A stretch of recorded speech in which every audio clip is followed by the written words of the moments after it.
TIFU by adopting a cat, getting tapeworms, and almost dying. Let me preface this by saying I love my cat more than anything, and while he is currently not sleeping anywhere near me, he's still getting a lot of cautious love. I can't imagine being self-isolated alone without him right now. Truly, I love him too much. Too much love got us here today. In January, I adopted an 19 pounds chonker. I fell in love instantly. His last family returned him after 6 months with a bad case of fleas. He had been defleed but came home with a slew of other health issues. By end of January, after a lot of vet visits, he seemed to be on the mend. I knew what I was signing up for when I adopted a senior cat, but just didn't realize the endless possibilities. Truly, I tell him every night before bed he's my ride or die, and that's about to be tested with this saga of the greatest love story ever told. Early February, he starts coughing and stops pooping in his litter box, despite me cleaning it daily. He's still peeing in there, but seems cautious and runs out immediately. Even when he started pooping on the floor, thank God for wood floors, he'd run under my bed from it. That was the only time he'd go under my bed. Otherwise, he was cuddled up on or next to me. His medical chart from when I adopted him said he had issues with litter box pooping. They suspected he was afraid of his last family's other cat, and it was behavioral, but something didn't add up. He was fine with pooping in the litter box for the first month after his kitty enema. I cleaned up his poop every other day and saw nothing out of the ordinary. He was starting to lose weight, which was good because as cute of a chonker as he is, it's not healthy, folks. I stopped free feeding him, started feeding him scheduled wet food meals, and we had daily playtime to get him to a healthy weight. I bring him into the vet in February for the 6th time in a month and a half. He had half of his teeth removed before I adopted him. This resulted in an incision infection and an enema due to opioid constipation. This visit was for his cough. I even ask if he could have worms. The vet tells me, "I know you're trying to be a good pet owner, but he likely has allergies and it's a behavioral issue. This might be something he has to live with. Come see me if his mucus turns brown." I had been right about every single Dr. Google diagnosis up until this point, but whatever. I buy an air purifier, vacuum and clean regularly, change the bedding weekly. I already have an obsessive cleaning schedule, and COVID quarantine has only allowed that the time to thrive. Ask any of my previous roommates, and I am the cleanest person you'll ever live with. Despite the cleaning, some coughing days were better than others. All of a sudden, end of last week, he starts coughing a lot less, and I start feeling like absolute shit. My best friend even makes a joke that I caught whatever my cat had. Sick foreshadowing. When I read the article about the tiger in the Bronx catching COVID-19, I was convinced we both had it. My chest was tight, frequent bathroom runs, just pure exhaustion, losing weight rapidly despite being quarantined for a month in a tiny studio, malnourished to the point my hair is falling out. I'm a mess. I guess it's a good thing I got laid off 2 weeks ago, because the bathroom and I are very close friends these days.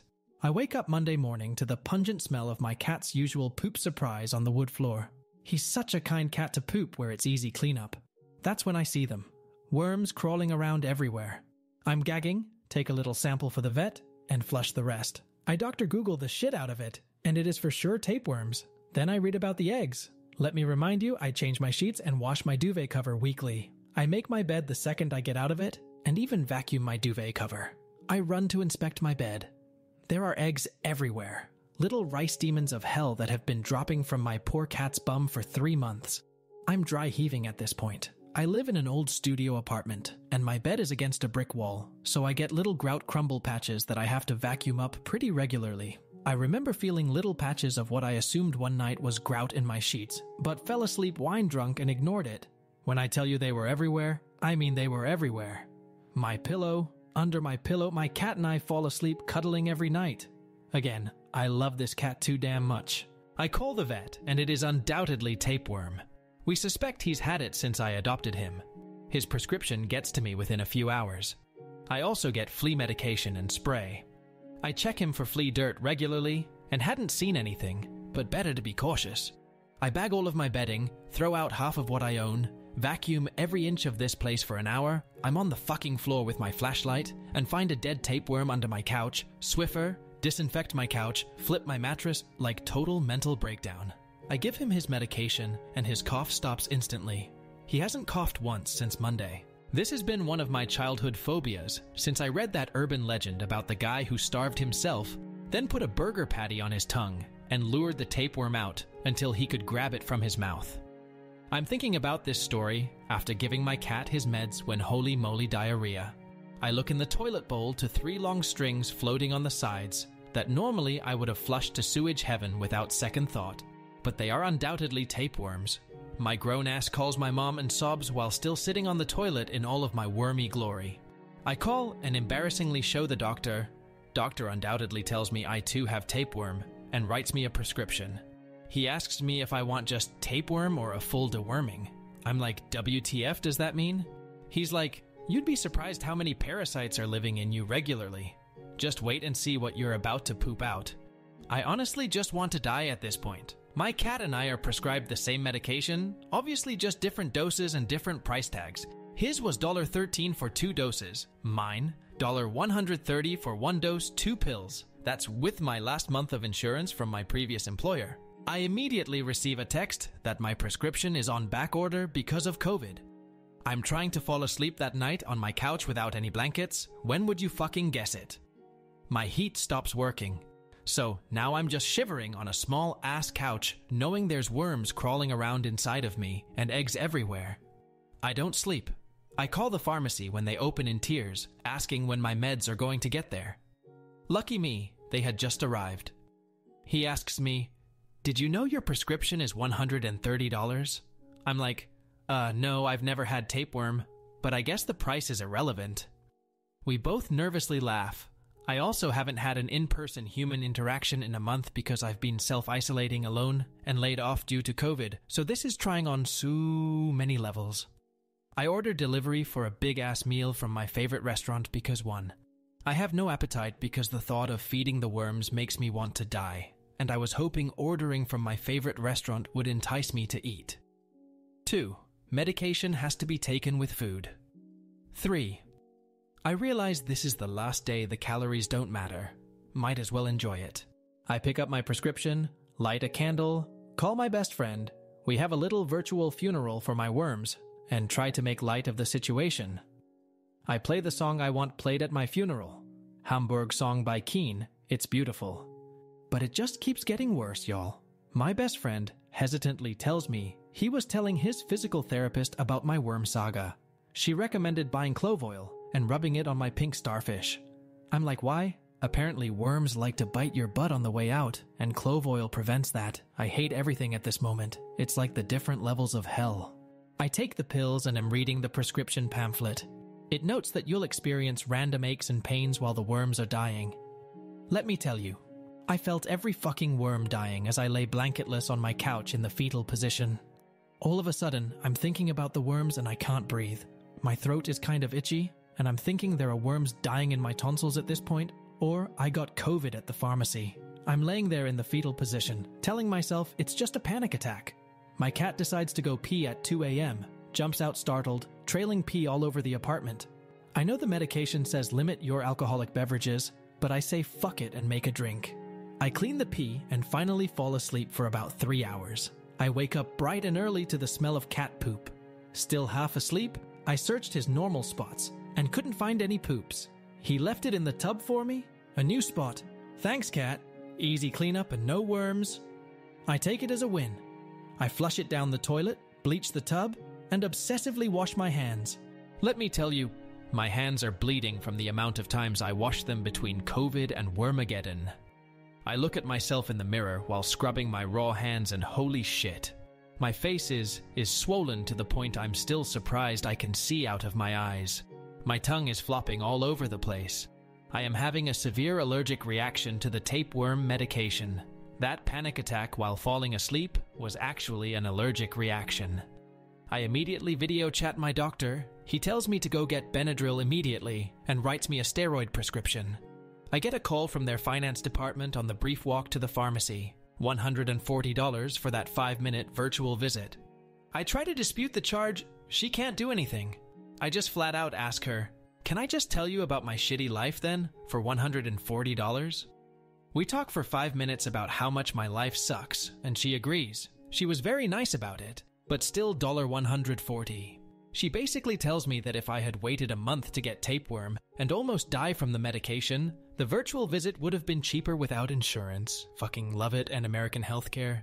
I cut my losses, go back to the same pharmacy from the day before, and they ask me what's wrong. I lift up my glasses and they were like, "Oof, did you know you were allergic to this medication?" At this point, I'm like, why do any of you think I've had tapeworms before? Truly, complete mental breakdown. I buy my medication, a box of wine, and $20 worth of candy to ease the pain.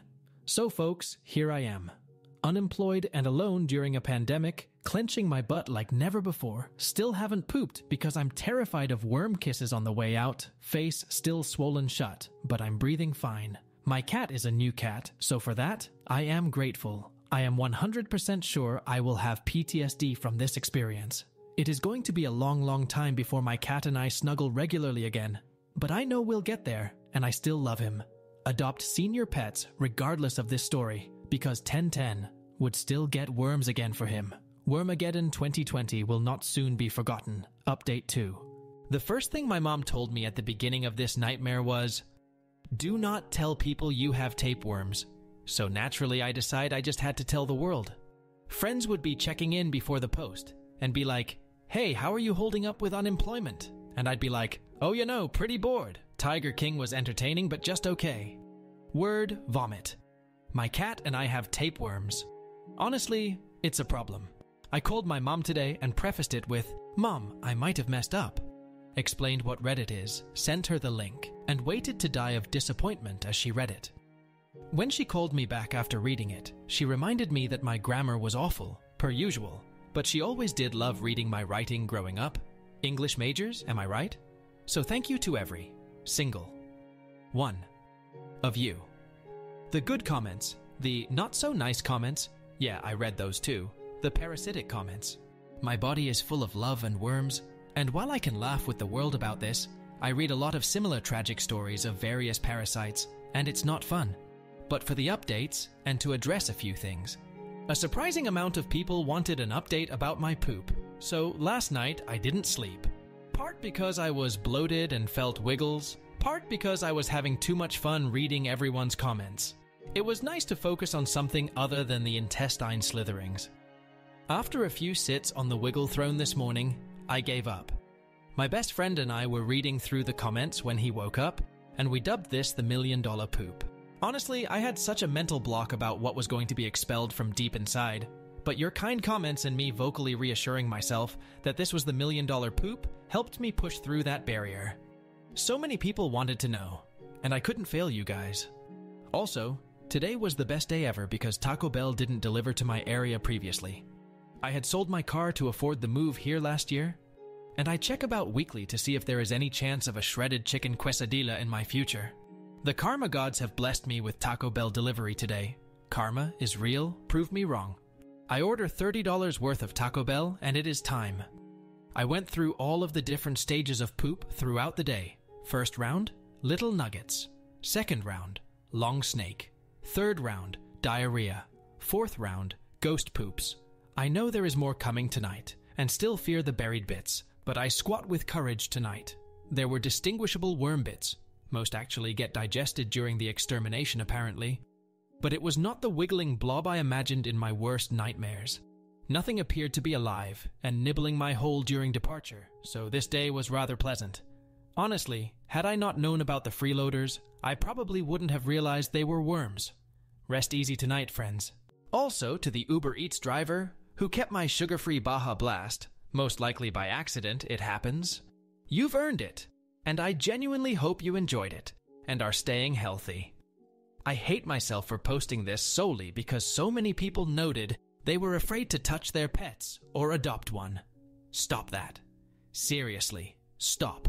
Now you know what to look for the second it starts, on the off chance it happens. My cat is entirely an indoor cat. I know that's not the case in many parts of the world, but that is my cat's reality. We will be more diligent, regardless of him being a homebody. Your comments calling me a nasty gal will not deter me from sleeping next to my cat when this is all said and done. This was such a freak circumstance, and I am grateful to him beyond measure. He deserves to sleep in my bed like the emotional support king he is. I am beyond touched that so many people want to send me anything. Seriously, the people who were waiting for their unemployment checks to send me something, my God, no. You keep that. If you feel compelled by this story, please donate to a COVID fund assisting families in need, not just some wormy girl and her wormy cat, or your local animal shelter. The kids still gotta be fed. The pets still gotta be adopted. Vets are humans, and there is human error in any profession. I am empathetic, and I'll leave it at that. Honestly, I'm touched that people enjoy my storytelling. I've actually been using this downtime to finally write the sci-fi screenplay I've been dreaming of for years and telling anyone drunk enough to listen through the plot. It's about Armageddon, but with gator-human hybrids, an Armagator, if you will. This was obviously the inspiration for Wormageddon, if you missed that. I need Samuel L. Jackson to play a key part in it, so if any of you know him, tell him I need to collab. Seriously, I'm not joking. Keep an eye out, hoping it'll be to you guys soon on Netflix. Whoa. If you're still with me, thank you from the bottom of my heart. There likely won't be a part 3, lucky for you all, but I have asked my best friend to update you all if I succumb to the worms.